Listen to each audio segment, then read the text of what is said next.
and we're going to look into that too. The recent pipe bombs of October the 27th, 2018, this was taken then. The synagogue attack in Pittsburgh are what? Symptomatic of this trend in the U.S. federal and the local what?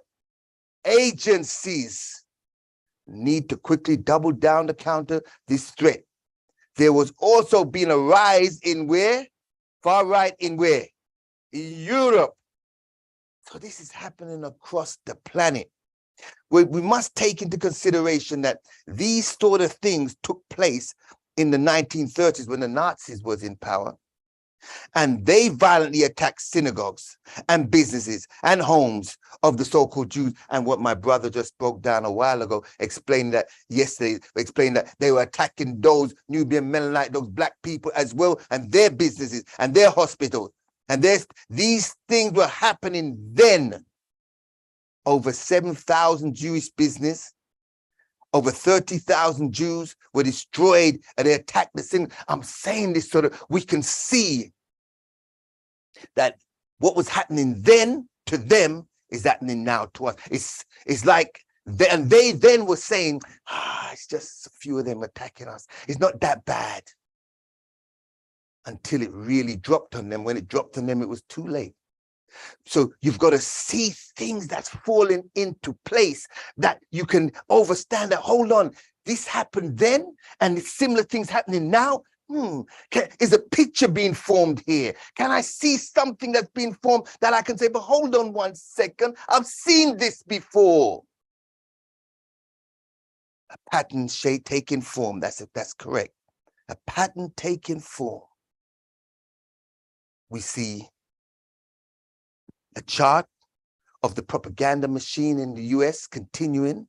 I'm doing the reverse, but says normally he goes to town in the US and then touches on the UK because the UK needs. No, I'm just saying everybody in the UK has got to see this, and everybody in the US has got to realize it's happening here, it's mirrored here. What happens here happens there. What happens there happens here. It's the same demon. You understand? So this propaganda is happening here as well.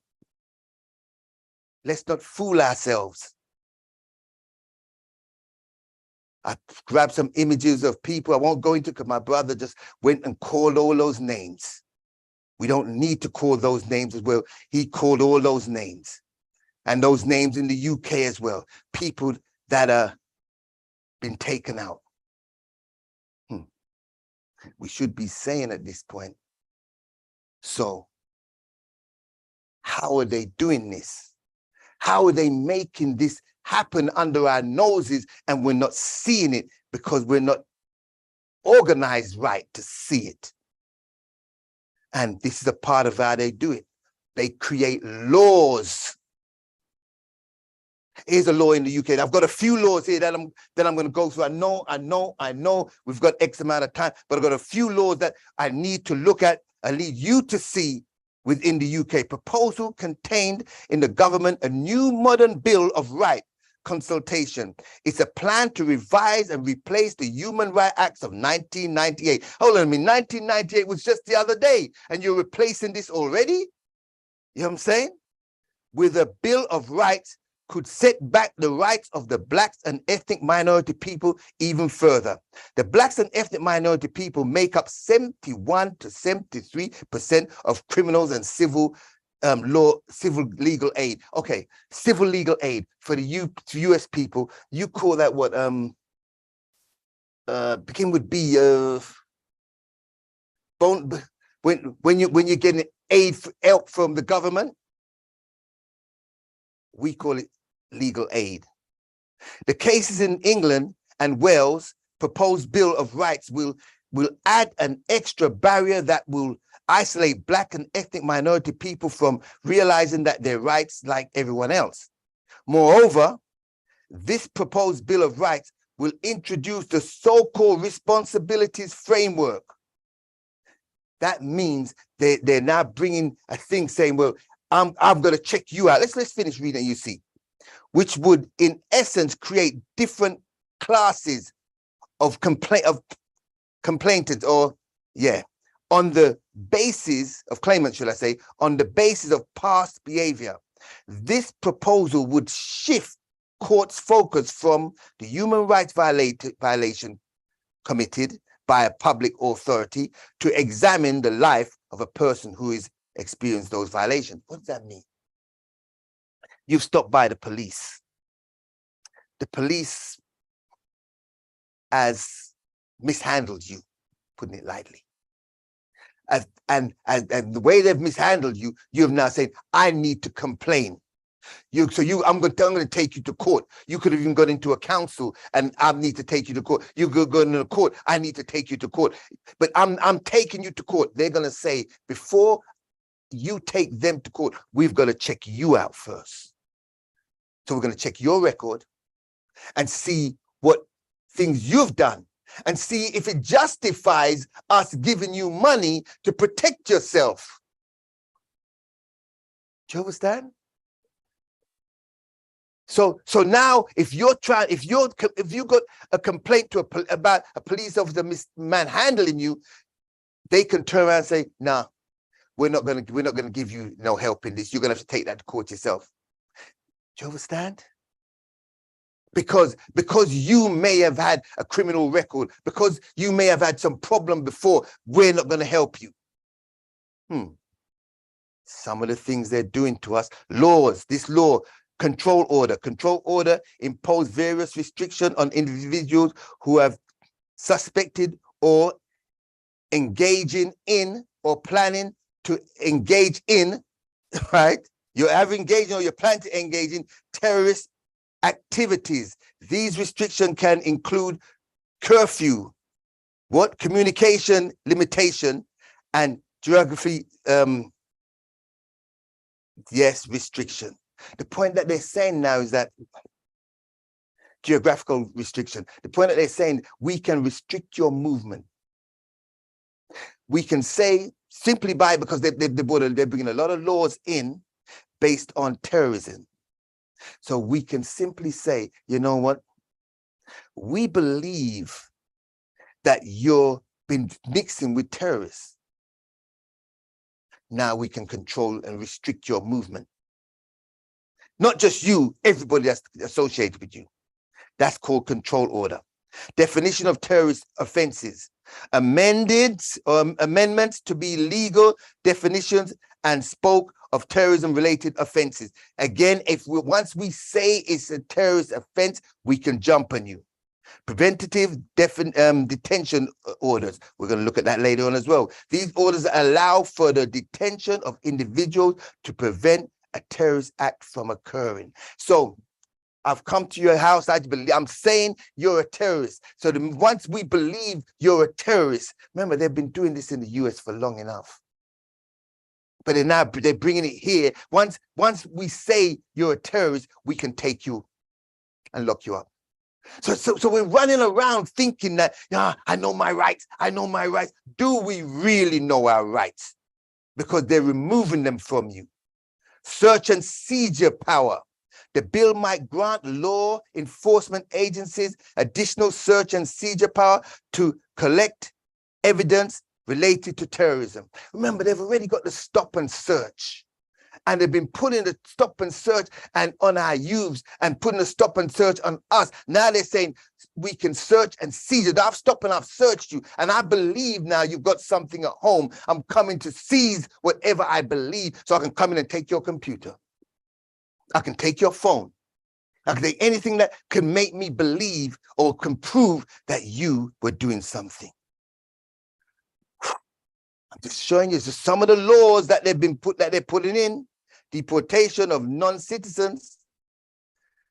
The bill may contain what provinces related to the deportation of non-citizens involved in terrorism-related activity. So we've got some of our fathers or some of our families who have been in this country from Windrush, and they're not citizens.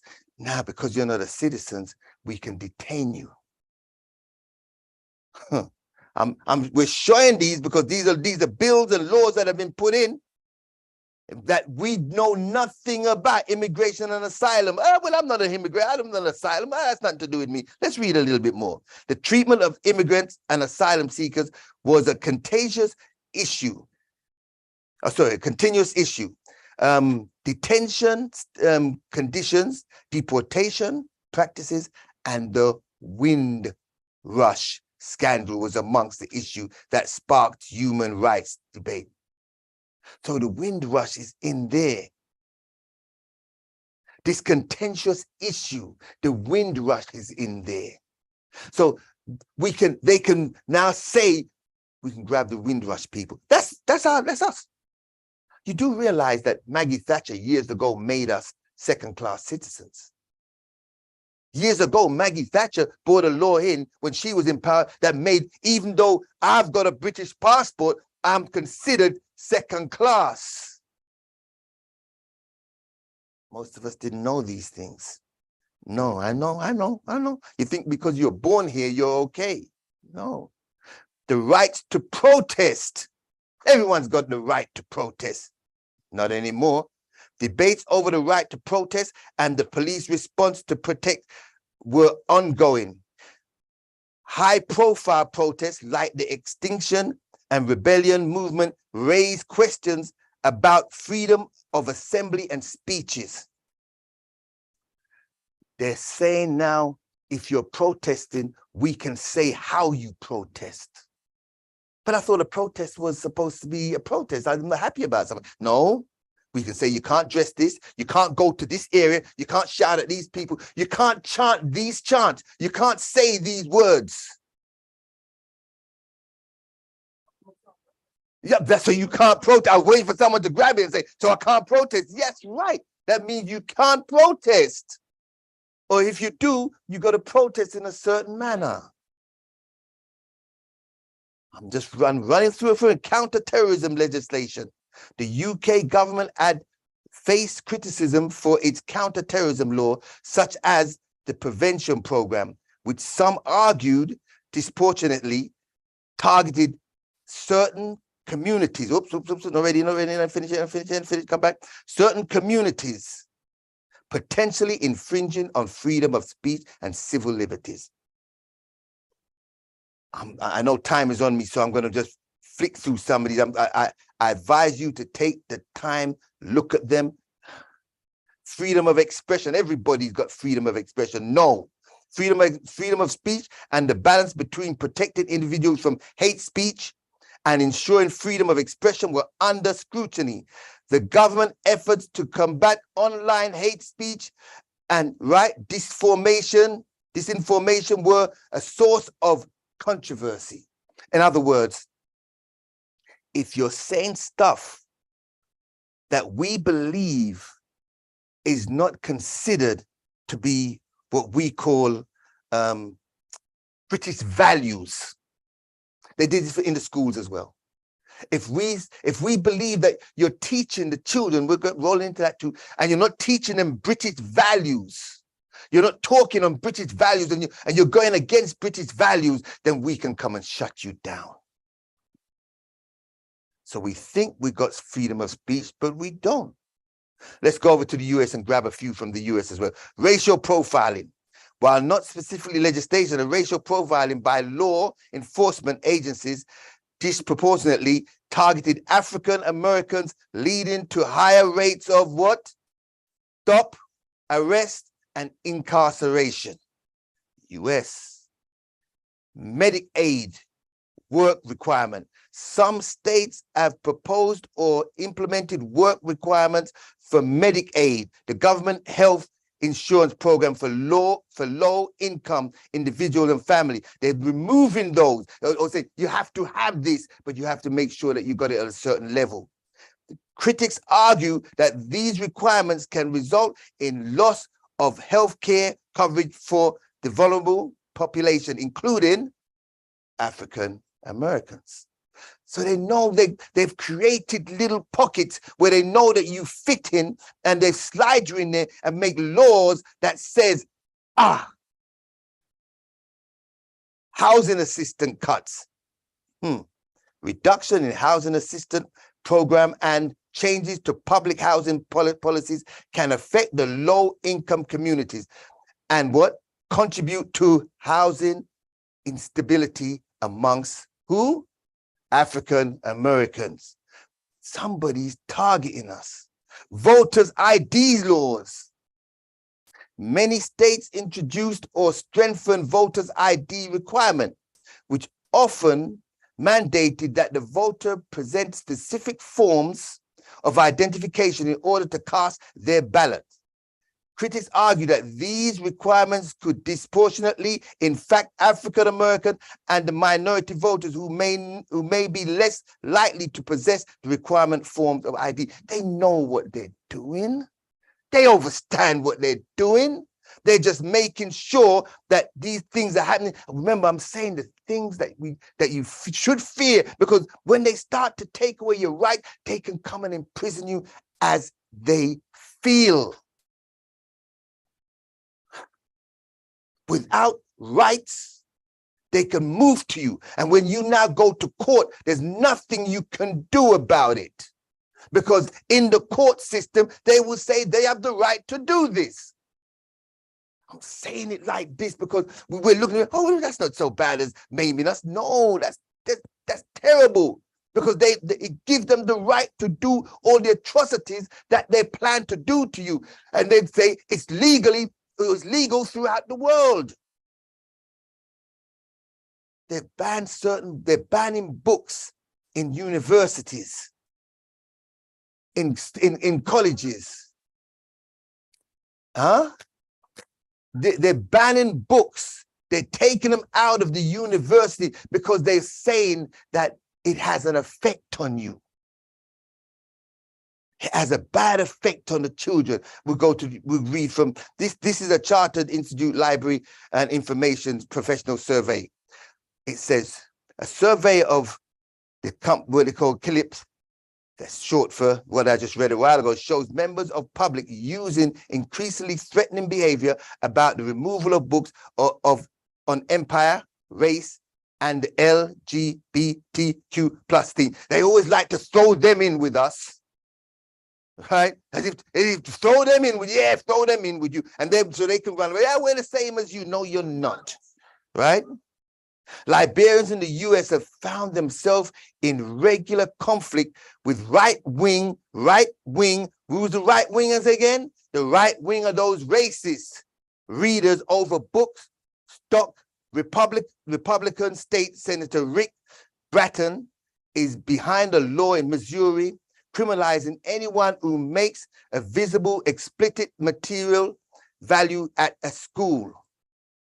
The UK Libraries and Information Association found that a third of the Liberians had been asked by members of the public to censor and remove books, indicating that such incidents had increased significantly in recent years. Now, if you say the libraries in the UK, they have, according to the statistics, 3,667 libraries. A third of those is 1,222.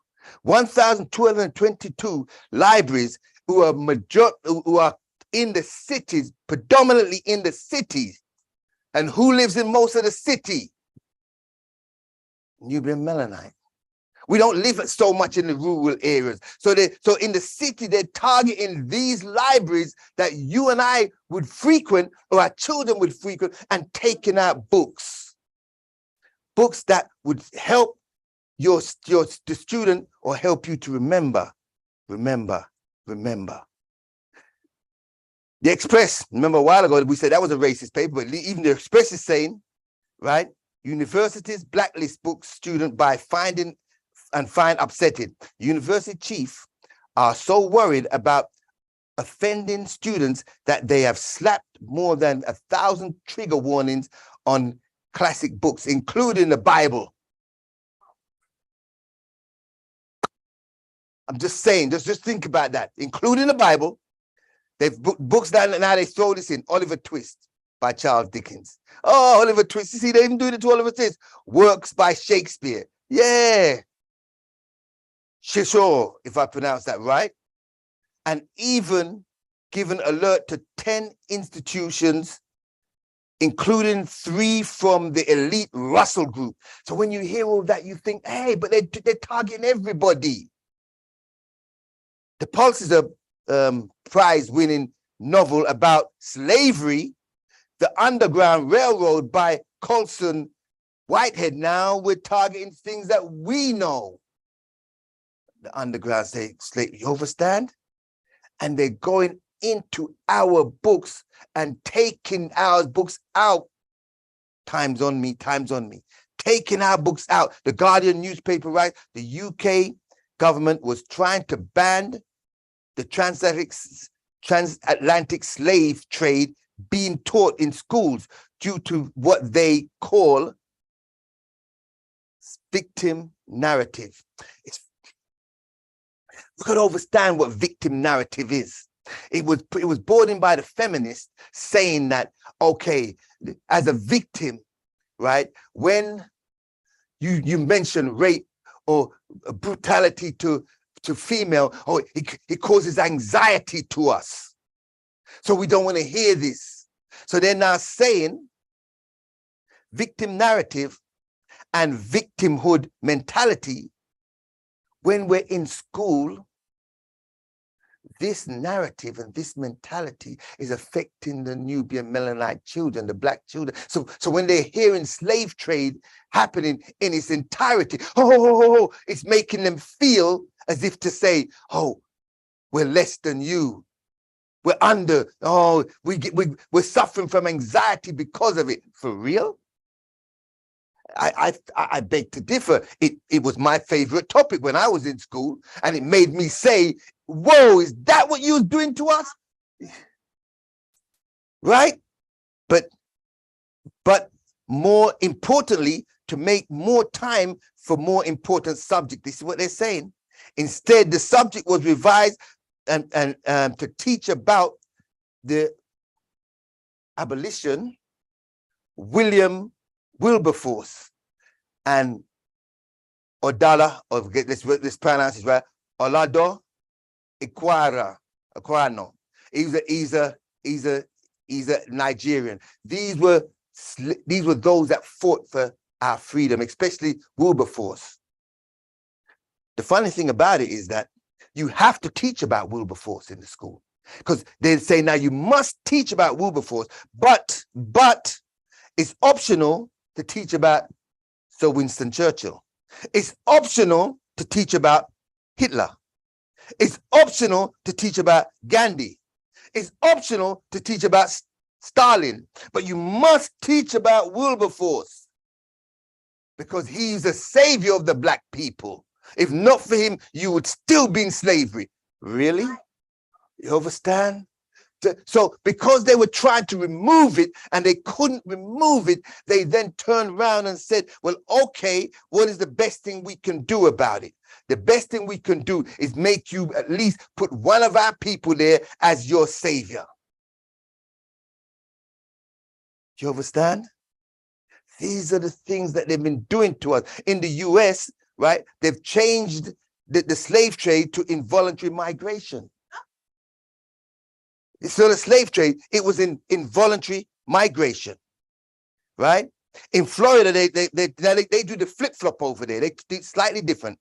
In Florida, we are taking a stand against the state-sanctioned racism in critical race theory. Now, there's us saying we've got to put critical race theory in schools, because we've got to know about the race. We've got to know about all the different things that's been happening to us. Now, the governor said, that's Ron DeSantis, we won't allow Florida tax dollars to be spent teaching kids to hate our country or to hate each other. In other words, I want to teach you about what we said a while ago, British values, USA values. We're going to teach you about Christopher Columbus. We're going to teach you about all of those other narratives or other those beings that helped to have us the way we have us in the US. education changes in the funding. And this is something that they did. This is another thing that they're doing. Their education changes in funding education, particularly in the low-income communities, can negatively impact on low and African-American students' access to quality education and opportunity. So they're trying their best now. So they've done it. Whereas England has said, oh, no, no, no. If I teach you this, it's going to affect your children. They say, no, right? We can't introduce this race thing because that's going to affect. You see how they work their games on us? And they have us in a certain way where we're not fighting. And these are the things that's happening. Remember, if I can condition the mind of the child, then I can make sure the child behaves the way I want them to. And if they don't, then we can take them out.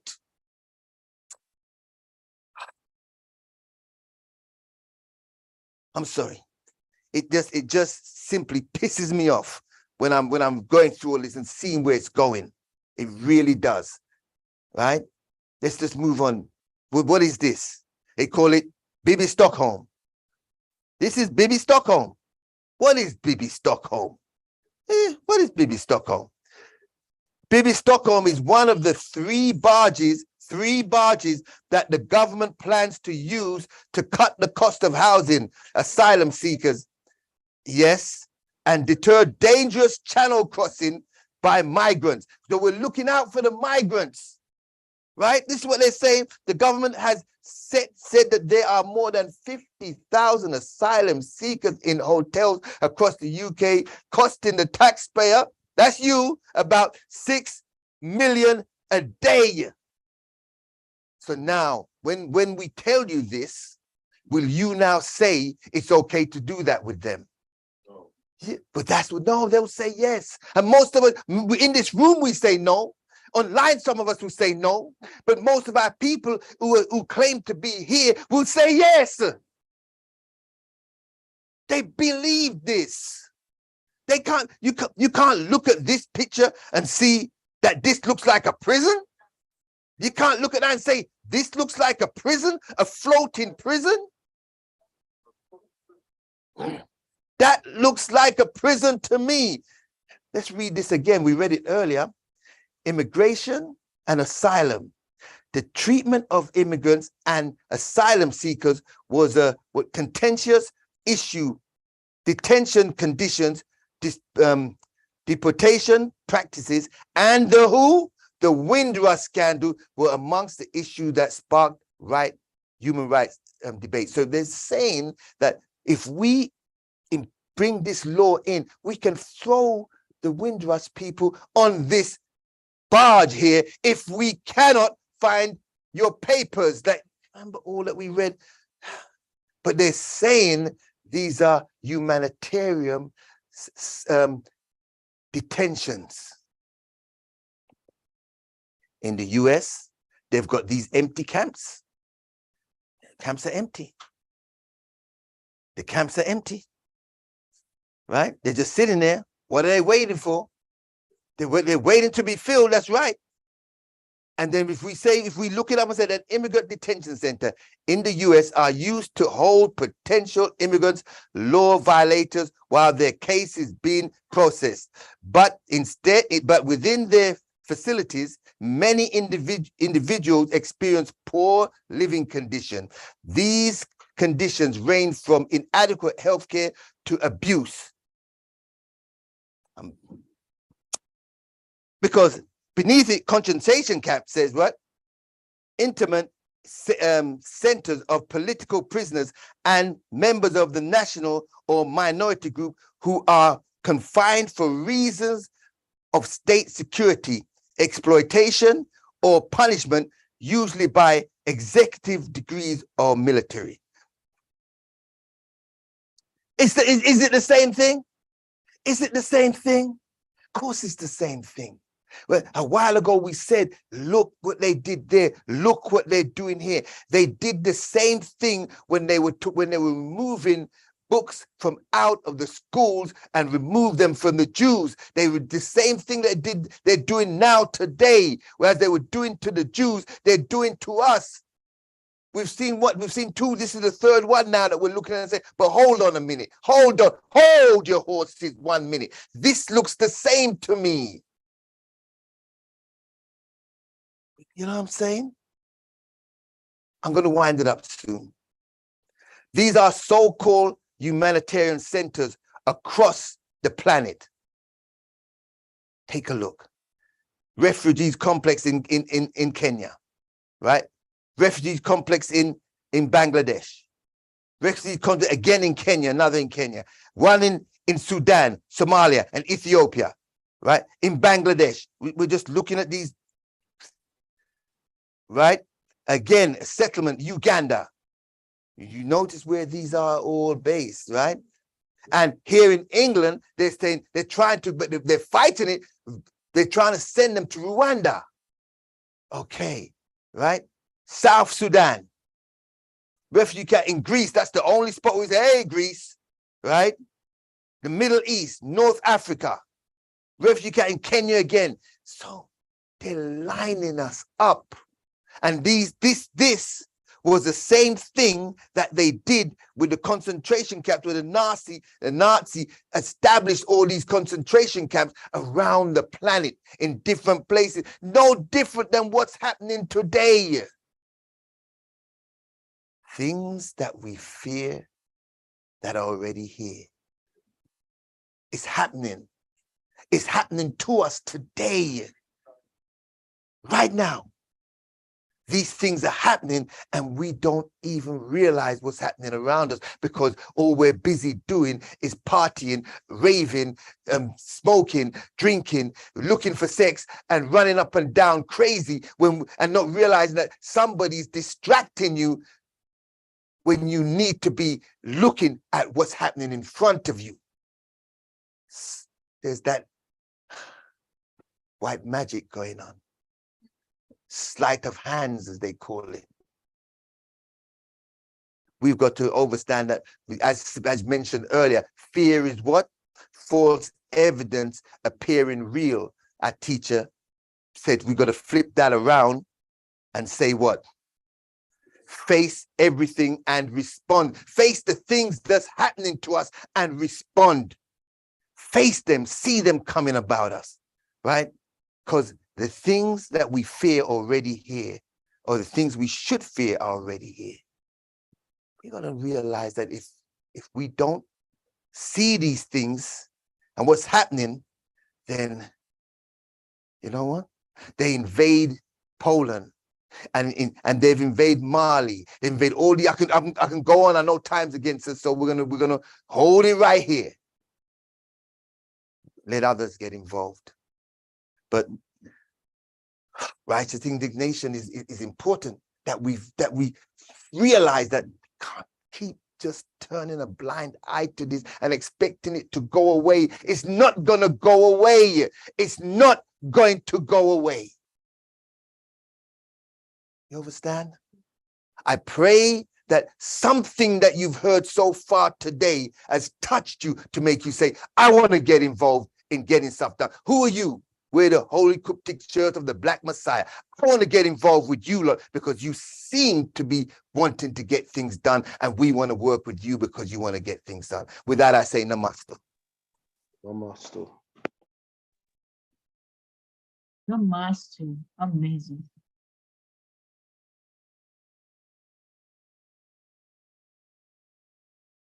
Namaste. Mr. Nala Saud. Let us give respect to Sahun Muntutar. Everybody open up your microphones.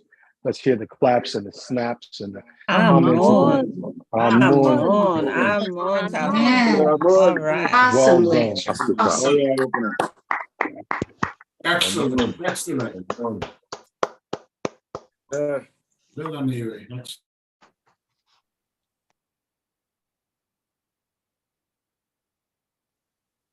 Ya ne re, ya ne re, ya ne re.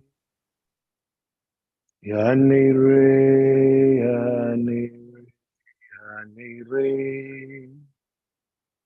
Ya ne re, ya ne re, ya ne re. Ya ne re, ya ne Anere, anere, anere. Yanere, yanere, yanere. Yanere, yanere, yanere. Yanere, yanere, yanere. Yanere, yanere, yanere. Yanere, yanere, yanere. Yanere, yanere, yanere. Yanere, yanere, yanere. Ya tumre.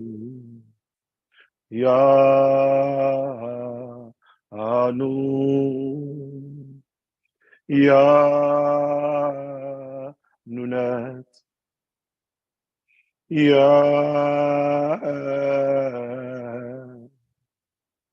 ihat kakika amun nam munat atu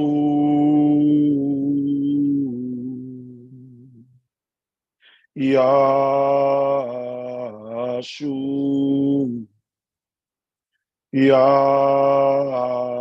tefnu ya ga Yanu Asat Asaru Neptu Sutu Karu Happy Ankat Anti Nipertu Montu Bapti Sakma Hatar Bastar Basim Hotel Mu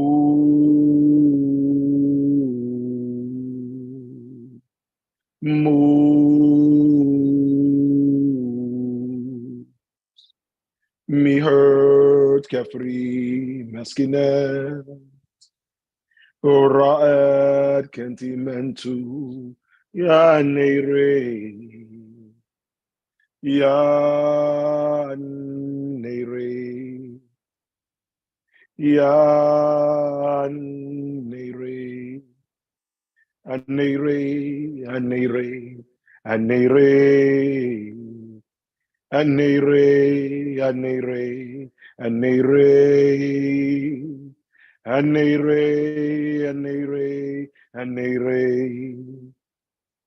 Anere, anere, anere. Yahi ka ya ni yama yarananta shaisi shat mafda Sobek Hanubu Kunu Honsu Tanin Sia Hikat Amsu Serafis Hatun Re Tahuti Taware Salkat Hayanib Hipka Yasokar, Yabait, Yaki, Yainihirit, Yawapwawet, Yasikatita, Yamirisgir, Sia, Gerhet,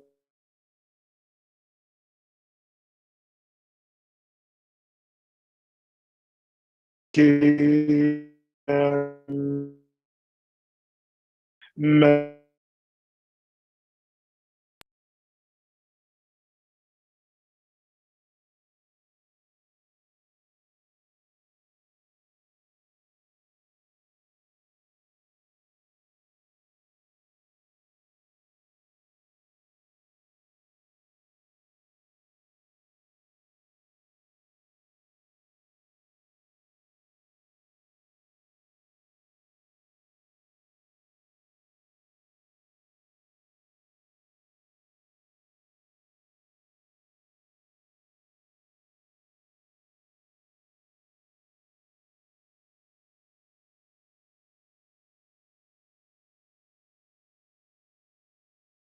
night.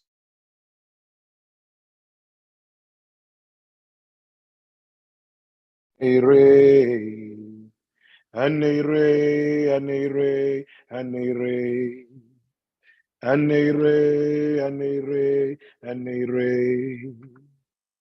Yan a ray, yan a ray. Bihutit kinemtit menkit. Hammaduti kabesinu. Duamutaf merit ura. Adjunakibet sikat. Anukat tam. Yahweh, Yahweh, Yanku.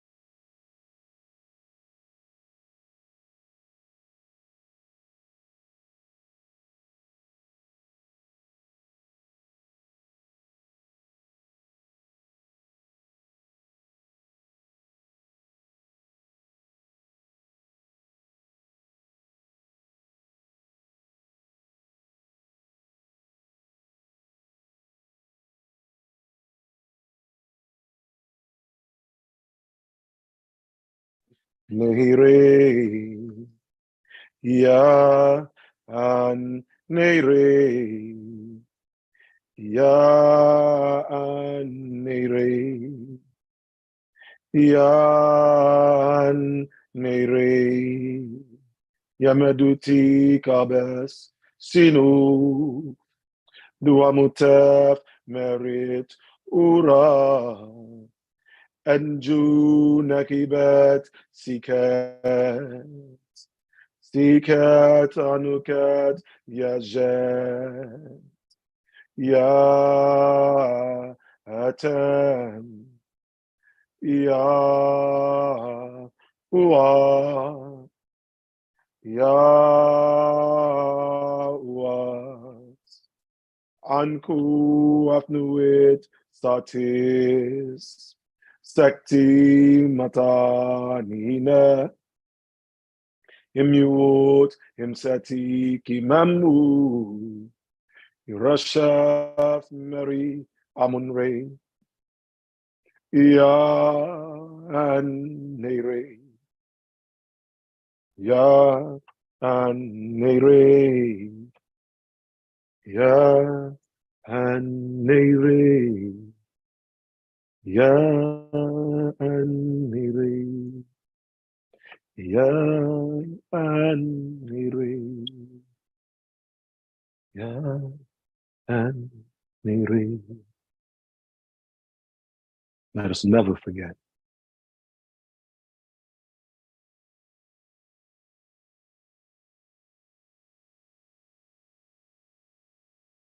You telling me we cannot eat here? So unfortunately, we do have a dress code. If you have some non-athletic shorts. But that white kid out there can eat here with his tennis shoes on and his athletic shirt. We allow tennis shoes, but not athletic shorts and t-shirts. He has on you telling me that's not an athletic shirt? But you telling me that little boy who just ate here does not have on an athletic shirt?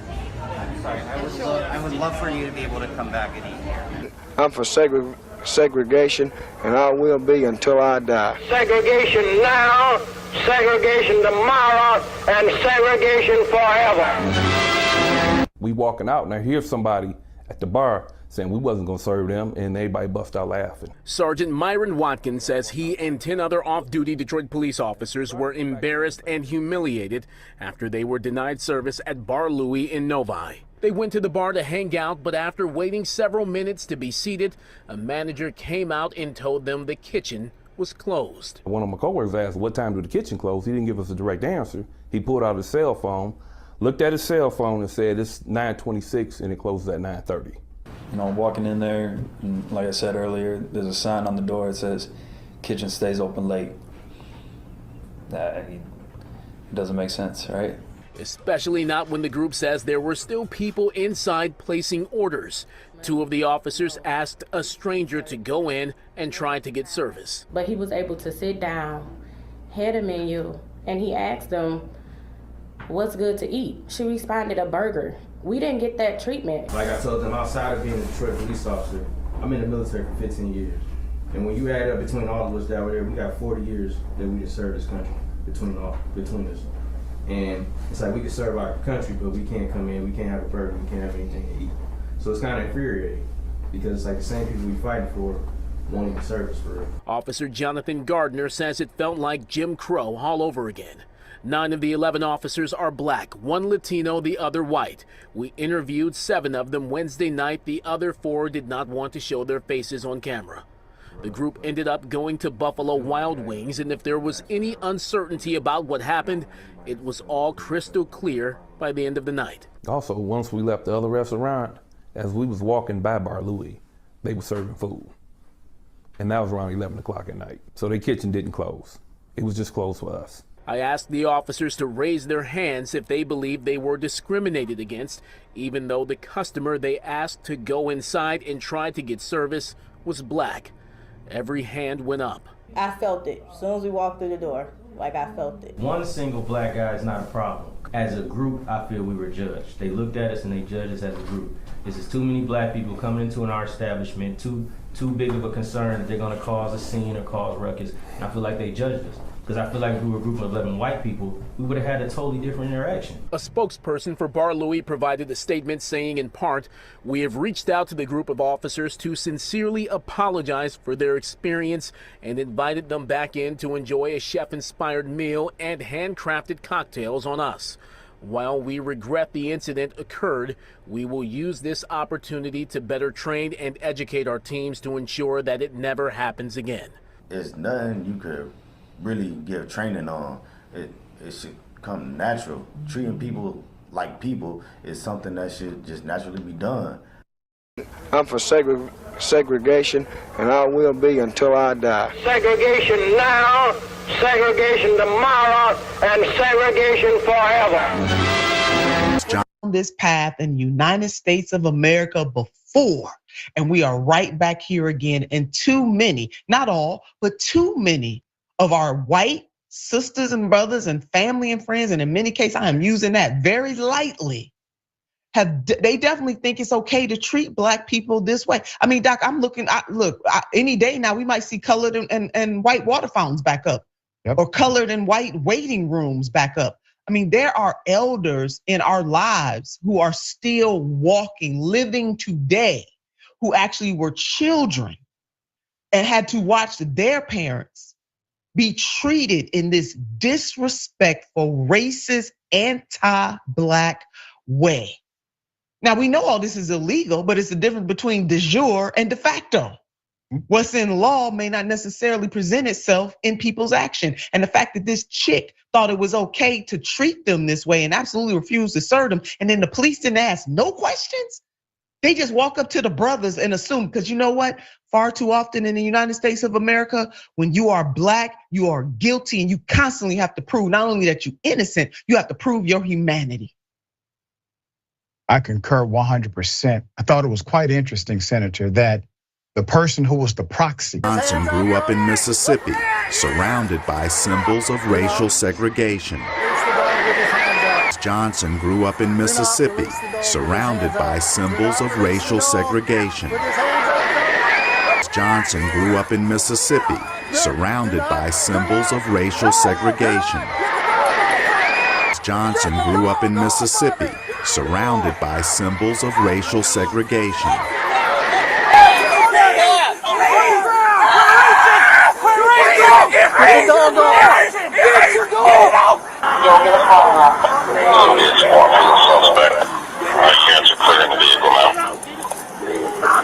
As you are aware, the world in which we live today is divided into separate race groups and distinct nationalities. Each race and each nationality is endeavoring to work out its own destiny to the exclusion of other races and other nationalities. We hear the cry of England for the Englishman, of France for the Frenchman, of Germany for the German. of Ireland for the Irish, of Palestine for the Jews, of Japan for the Japanese, of China for the Chinese. We of the Universal Negro Movement Association are raising the cry of Africa for the Africans, those at home and those abroad. There are 400 million Africans in the world who have Negro blood coursing through their veins. And we believe that the time has come to unite these 400 million people for the one common purpose of bettering their condition. The great problem of the Negro for the last 500 years has been that of disunity. No one or no organization ever succeeded in uniting the Negro race. But within the last 4 years, the Universal Negro Movement Association has worked wonders in bringing together in one fold 4 million organized Negroes who are scattered in all parts of the world, being in the 48 states of the American Union, all the West Indian Islands, and the countries of South and Central America and Africa. These 4 million people are working to convert the rest of the 400 million scattered all over the world. And it is for this purpose that we are asking you to join our ranks and to do the best you can to help us to bring about an emancipated race. Because nobody figured out how to deal with black, brown, red, and yellow people. This is a problem. So when you say something about Wall Street, people think we're supposed to understand it. You say something about minimum wage, $15 an hour, we're supposed to understand that that's something for us. Well, we remember when we went to $7.25 and when we went to $5.15 and when we went to $4.65, the prices in the store went up a month later. So in our head, you got to stop the rise of the prices in addition to raising the funds. But what the hell does Wall Street have to do with black folks? We don't have no investments in Wall Street. We don't buy stocks. Well, Wall Street took your house. Maybe that would help. If you would show us that when you come and attack the thing that we invest our money in, which was real estate, because we thought it was real, we thought it was less gambling than Wall Street, and we bought houses and then Wall Street come took them. And then came back and took our tax money and bailed them out after they found out they had lied about the price of the shit they took from us. That's the way to talk about Wall Street. That's the language if you're going to be in a community of poor, dark skin. A wise black man once said that we are not out competed, but we are out organized. That's number one. Number two, another wise black man said that if you organize something, you get something done.